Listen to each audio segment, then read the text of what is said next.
Баршаңызға сәлем, есімім Ұлпан, арнама қош келіпсіз. Бүгін менің тоқылған дайын бұйымдарымды көрсету рубрикасы және кішігірім не тоқып жатырмын, сол процесстермен де бөлісетін боламын. Кішігірім үлгілерден бастап, біртіндеп көлемді бұйымдарға көшеміз. Ең бірінші мен шашқа арналған осындай шашпау, өзімнің енді атына заты сай деп ойлаймын. Шашқа арналған аксессуар, шашпау деп атаймыз қазақша. Сабағы ендігі арнамда бар. Сіздер кейбіреулеріңіз мүмкін тоқып та алған шығарсыздар. Екі түрлі нұсқада жасалынды. Қараңыздар, бұл жерде қарапайым моншақтарды іліп отырып және гүл араластырып жасалынды. Меніңше өте ерекше болып шықты. Негізі бұл менде аяқ асты шыққан, ойыма келген дүниенің бірі.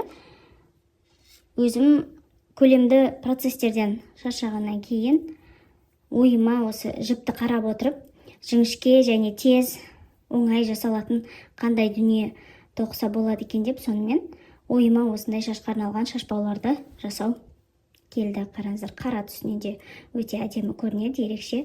Бұл тұста моншақтары бір шетінде және гүлмен екінші шетінде әсемденген. Әртүрлі, әркімнің өзінің фантазиясына қарай. Және келесі нұсқа, бұл менің қызымның өзінің жасаған нұсқасы. Қызығып отырып бірге жасап шықтық. Көлемде процесстерден шаршаған кезде, тоқымаға қарағың келмей қалған кезде осындай тез әрі оңай және қызықты жасалатын дүниелер бізге шабыт береді. Сол себепті де өздеріңіздің фантазияларыңызды сыртқа шығарудан қорықпаңыздар деп кеңес бергім келеді. Мен осы шашпауларды тоққаннан кейін бірден тоқымаға деген жаңағы шабытым қайтадан оянды десем болады.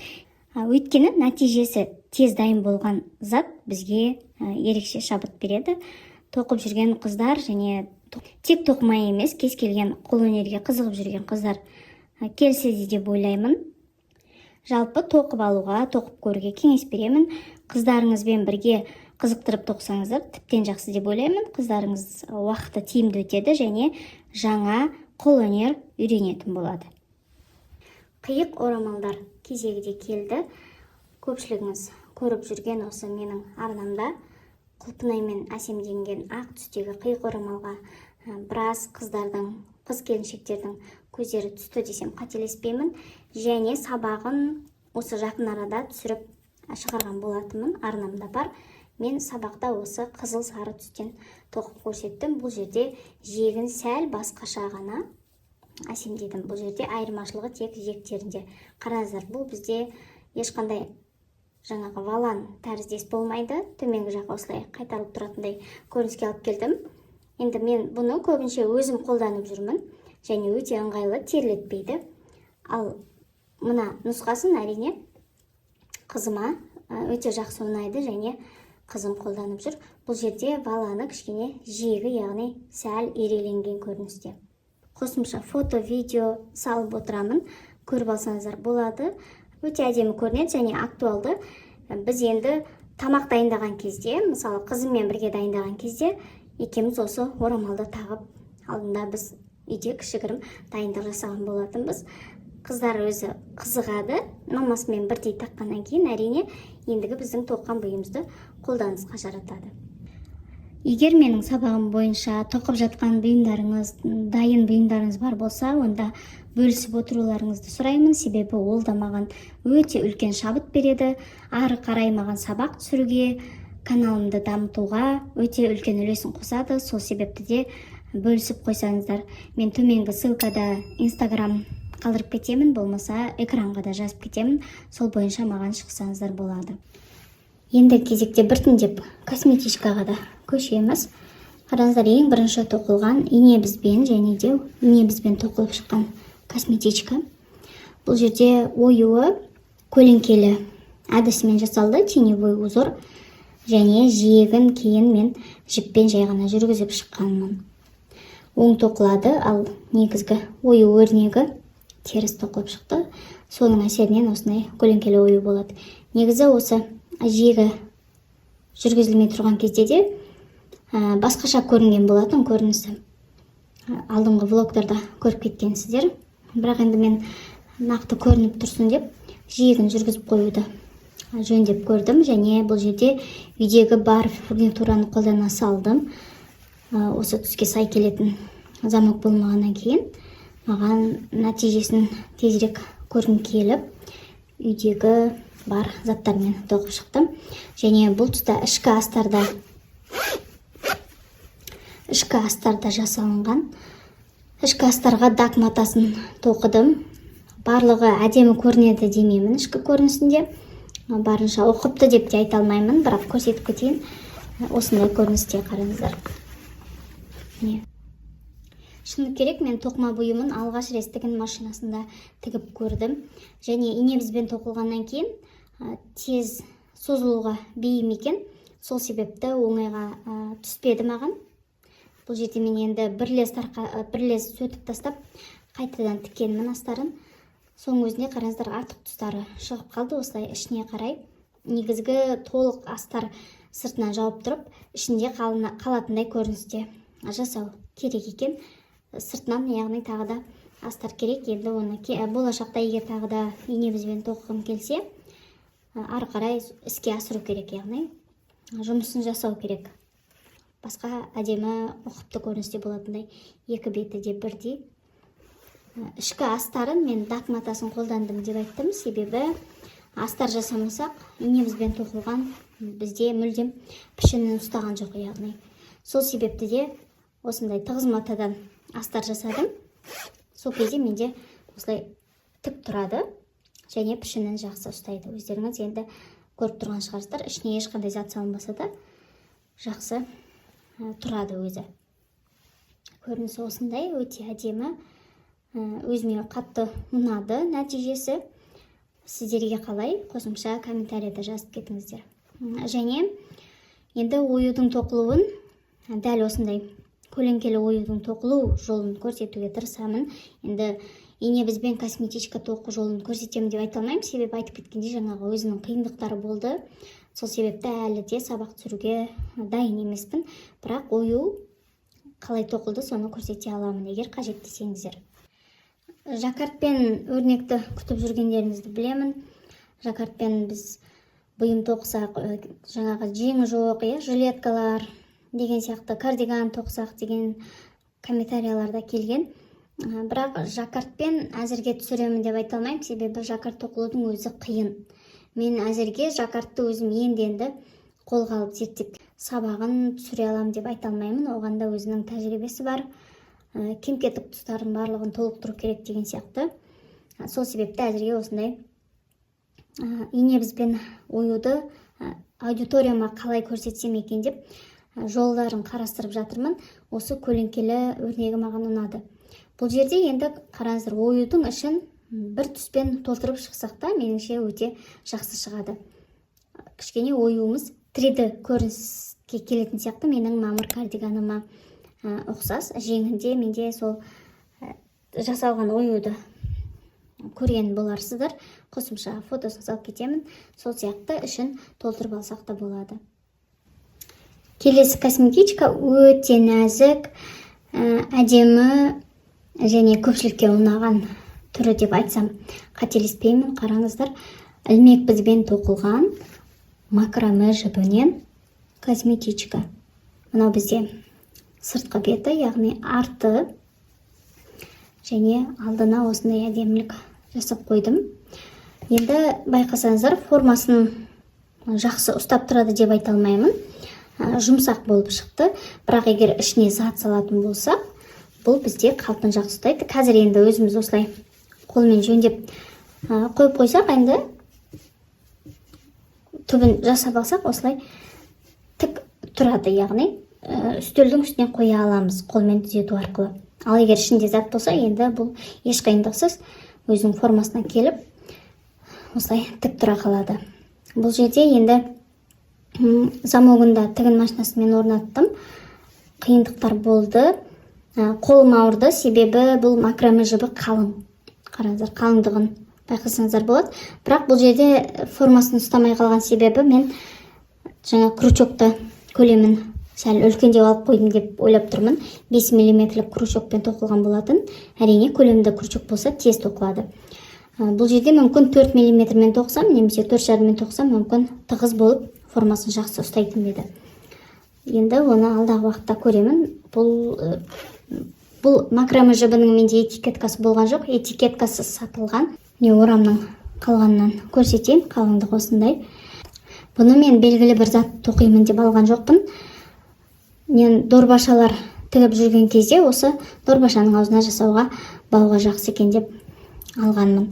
Бірақ енді ұзақ уақыт мен олай көп дорбаша жасамағаннан кейін, жіп әлі жақсы қалыпта тұрғаннан кейін бірден косметичка тоқып алуды жөн көрдім. Жалпы менде жаңағы шашқа арналған аксессуарды тоққаннан кейін тоқуға деген шабытым ашыла берді. Келесі кезекте дәл жаңағы косметичка сияқты, бірақ түсі басқа, және бұл жерде ендігі формасын жаңаға қарағанда пішінін жақсы ұстайтынын байқасақ болады. Егер енді қолмен түзетіп қойсақ, бірден жақсы ұстайды. Бұл жерде мен енді қолмен ұстағаннан кейін әрбір жері мыжылып қалды. Бірақ бір тік қалыпқа келтіріп қойсақ, өте әдемі нұсқада болады, және ішіне зат салсаң да формасын жақсы ұстап тұрады. Әрине тоқыма бұйым болғаннан кейін ұстаған кезде ол мыжылады. Енді ол орынды деп ойлаймын. Бұл кішігірім өлшем болды. Екеуін салыстыратын болсақ, қараңыздар, кішігірім өлшемде. Және дәл осы нұсқаға менде мастер-класс шықты. Енді бұл влог кейін шығады, бірақ ендігі мастер-классы арнама шығып қойды, яғни сабағы. Бұл макраме жібінен тоқылған Аяз фирмасының тек 2 қабатталып тоқылды. Менде торба сөмкесінен жіп артылған болатын. Мен сол жіпті 2 қабаттап косметичка тоқып алдым. Қазір жіңішкелігін көрсетіп кетейін. Міне бірден 2 жіпті салыстырмалы түрде көрсетіп кетейін жіңішкелігін. Қараңыздар, байқасаңыздар болады. Бұл 2 қабатталып және 4 мм-лік ине бізбен тоқылды. Сол себепті де жақсы тығыз шықты деп ойлаймын. Кез келген бұйымды тоққан кезде ине бізді де, жіпті де, жаңағы ілмек бізді де таңдауына байланысты шығатын нәтижесі. Бұл жерде мен астарсыз тігілді. Бұл жерде де енді үйдегі бар фурнитура замогын байқасаңыздар түсі келмейді. Енді түсі үйлесіп тұр, бірақ та мен әрине осы күлгін түспен жасағым келген. Жүрекшені қызыл жасағым келмеді, себебі басқа түсте жасап көргім келді нәтижесін. Дәл осындай түстегі замок болса бірден жақсы болатын еді, немесе негізгі түске сай замок болса да әдемі көрінетін еді. Бірақ енді қолда бар затпен жасадым. Енді жүрекшелері бұл да микрофибра жібі, бірақ күлгін түсте. Микрофибраның бір ұнаған тұсы, бұл жерде түйіндерді жай ғана отпен күйдіре салсаң болғаны клей сияқты жабысып қалады, міне осындай көріністе. Әрине мен бұл жерде қосымша түйін жасап, одан кейін күйдіріп шықтым. Қатты күйдіріп тастаған сияқтымын, кішкене аздау күйдірсек те жақсы ұстап қалады негізі клеймен. Ішкі көрінісі де өте ұқыпты шықты, қазір көрсетемін. Міне бұл бізде ішкі көрінісі, жүрекшелер және бекітілген замогын көрсете кетейін. Тігін машинасымен жүргізілді. Енді крючокпен тігілген дүние тігін машинасында жақсы жүрді, яғни тығыз болғаннан кейін. Бұның алдындағы ақшыл түсінде мына косметичкаға, осы косметичкаға замокты орнатқан кезде де қиындықтар туындады, себебі бұл жұмсақ болғаннан кейін кішкене созылуға сәл бейім болды. Бірақ алдыңғы ине бізбен тоқылуға қарағанда тігілу жолы оңай болды. Ал бұл тығыз болғаннан кейін тіптен ешқандай қиындық туындаған жоқ машинкада тігуде. Осындай қызыл түспен ішінен жасадым. Енді ішкі астар жасауды ойладым, бірақ енді өзі тығыз болғаннан кейін сыртына ештеңке көрінбейді. Өзінің пішінін жақсы ұстайтын болғаннан кейін астар жасағым келген жоқ, және ол астарды жасаудың өзінің бір белгілі әдісі болу керек, я қай жерінде қалай орналастыру керек, оның бәрінде менде әлі тәжірибе жоқ. Косметичка салмағы 180 грамм, жаңа көлденеңнен өлшегенде 20 сантиметр, бірақ өте көлемді, себебі жаны жалпақ 8 сантиметрге келеді, және ішін қараңыздар, біраз зат сияды. Және бұл косметичканы сөмке ретінде ұстап алсақ та, меніңше өте жақсы нұсқаның бірі. Ілгектер қойып, сөмке ретінде де, косметичка ретінде де қолдана берсек, өте жақсы нұсқаның бірі деп ойлаймын. Ендігі кезекте мен торба сөмкесін тоқыған болатым. Бұл жерде енді ою сәл басқаша, түсі өте әдемі, қараңыздар. Енді 100% әлі ойымнан шықты деп айта алмаймын, себебі кішкене қараңыздар түзу емес. Мен енді бұны қазір қолмен түзеп және бумен булап көремін. Егер жақсы түзуге қалыпқа келсе қалдырамын, болмаса тарқатамын. Бұл жерде оюдың өрнегі торба сөмкесінен алынған. Өздеріңіз байқап тұрған шығарсыздар, тек осы қошқар мүйізін ғана, бір ғана бөлігін алып тоқып жатырмын. 12 қатардан тұрады және 12 ілмектен тұрады. Осылай айналдыра тоқып шықтым. Егер сіздер тоқуда, схема бойынша тоқуда тәжірибелеріңіз болса, сол видеоны қарап отырып, осы оюды өз беттеріңізше кез келген бұйымға орнатып алсаңыздар болады, яғни қолдансаңыздар болады. Дәл торба сөмкесіндегі қолданылған жіптер тоқылған, жаңағы косметичкада сол жіппен тоқылған микрофибра жібі мен көбірек алған екенмін, соны қолданып жатырмын қазір. Енді бұл жерде не айтқым келеді? Мен 3,5 мм тоқыдым бұл торба сөмкесін, ал сабақта мен 4 мм және бостау етіп тоқығанмын, ал бұл жерде барынша тығыз жасауға тырыстым. Мүмкін сол тығыз жасағаннан кейін кішкене сәл қисықтау болып тұрған шығар, бірақ бос тоққанның өзінде былай спираль түрінде кетеді өрнектің өзі. Енді мүмкін мен ол торба сөмкесінің сабағын мен жаңартып түсірсем ба деген ой бар. Себебі мен 100% ойымнан шығады деп айта алмаймын. Әрине бір нюанстар бар, бірақ сабағы барлығы жақсы түсірілген, маған нәтижесі ұнады, бірақ мен тоқу тығыздылығы әлі көңілден шықпай тұр, және де мына тұста алған ілмек саны да аздау сияқты болып көрінді. Сол ілмек санмен бірақ түбінің диаметрін кішірек алу керек пе деп ойладым.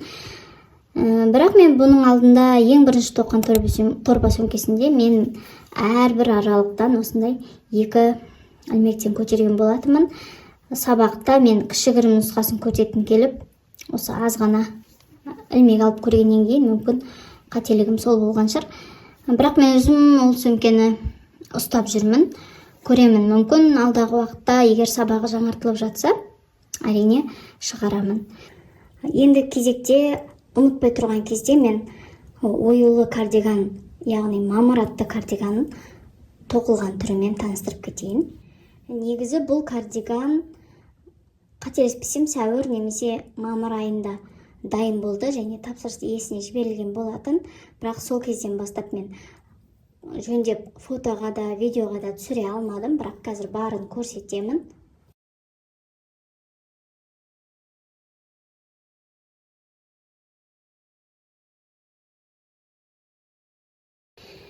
Келесі енді тоқылып жатқан бұйымдарыма келсек, енді бұл жерде барлық көлемді бұйымдар деп айтпаймын, жаңадан басталып жатқан процестер десем қателеспеймін. Джут жібі влогтардың бірінде бөліскенмін, менде 2 орам бар деп корзинка немесе сөмке тоқимын деп ойлаған, бірақ мен корзинканы тоқып бастап кеттім. Осындай 4 бұрышты болады. Схемасын Pinterest'тен алдым, қосымша бөлісіп кетейін. Және бұл жерде қателеспесем 3,5 мм ілмек бізді қолданып жатырмын. Тоқылу өте оңай, схема бойынша ішкі көрінісі осындай болады. Бірақ маған өзінің пішінін ұстаған көрінісі ұнамай тұр, қараңыздар, осылай ирек болып көрінісі дұрыс ойымнан шықпай тұр. Маған түп түзу болып тұрған жақсы еді. Жалпы корзинкалар енді түзу болғаны жақсы ғой, ішіне бір бұйым салып қойғанға. Мүмкін 2 қабаттап тоқимын ба, енді оны көре жатармын. Мен барлығы 2 орам алдым. Егер 2 қабаттап тоқсам, маған әрине бір корзинка тоқуға шықпайды. Енді қатты үлкенде жасамаймын, бірақ кішкене көлемдірек болса деп ойлаймын. Түбі бір 15 сантиметрдей болса деп тұрмын. 2 қабаттайтын болсам, 1 орам жетпейді ау. Білмеймін, алдағы уақытта көремін, нәтижесі қалай шыққанын бөлісемін. Келесі кезекте жеңіл жұмыстардың бірі деп айтпаймын. Бұл менде ілмекбізбен тоқылып жатқан косынка болатын. Орамал. Қараңыздар, осы бұрышынан басталды. Қазір қай бұрышынан басталған тауып алайын.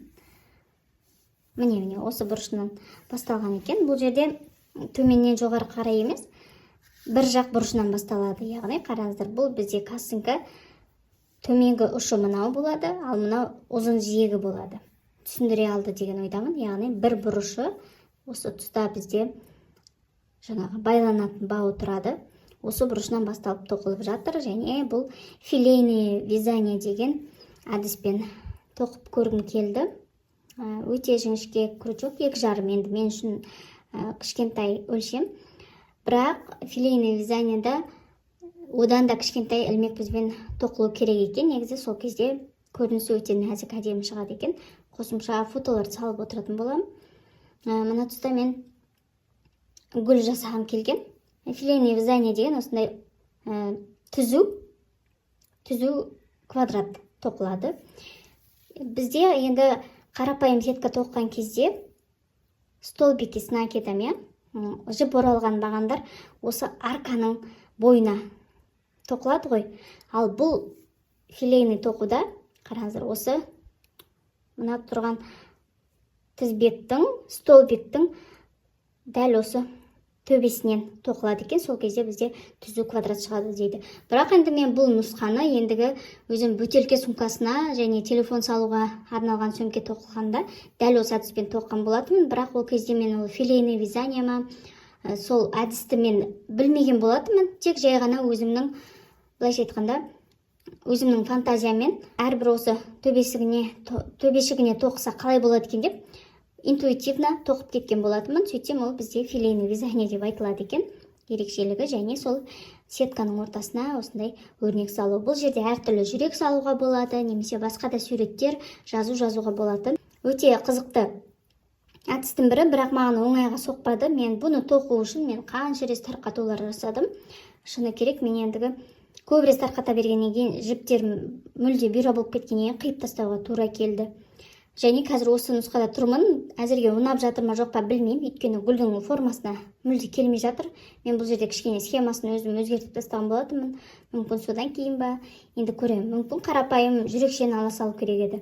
Мына тұстағы іштерін толтыруды да өзім схема жасап толтырып жатырмын. Яғни қатты сетка болып кетпесін деген көріністе. Сіздерге қалай филейный тоқу дегенге қызығып жүрсіздер ма? Негізі тоқып көрсең, меніңше өте қызықты процестің бірі. Бірлес қолды үйретіп алсақ, ары қарай тоқу жеңіл болады, және кішкене демалуға да жақсы нұсқа сияқты. Байқасаңыздар, менде біраз нұсқалар осы ілмек бізбен тоқылып кеткен. Ілмек бізге қатты осы жазда кіріп кеттім баспен. Себебі өте тез тоқылады, және жазда сол ілмек бізбен тоқу актуалды сияқты болып көрінеді. Енді кезектегі процесс, енді бұл процесс емес. Әзір не тоқитынымды айта кетейін. Мен ендігі қысқа дайындықты бастадым. Яғни күзге, қысқа мезгілдеріне, қыс мезгілдеріне ақырындап дайындықты бастай берсем деген ойымда бар. Алдыңғы влогтарда көрсетіп кеткенмін, бірақ ол процесстерге әлі қолым жеткен жоқ. Қазірше кішігірім аксессуардан бастайын деп тұрмын. Бұл менде беретка. Жай ғана қарапайым классикалық беретка тоқып алғым келіп тұр. Күз мезгіліне бір қабатпен, меніңше жылы болады. Қараңыздар, мен қазірше осындай үлгі тоқып қойдым. Енді есептеу жүргізіп, тоқуды енді қолға аламын. Жалпы өзім беретканы алғаш рет тоқиын деп тұрмын, және нәтижесі өзіме де қызықты.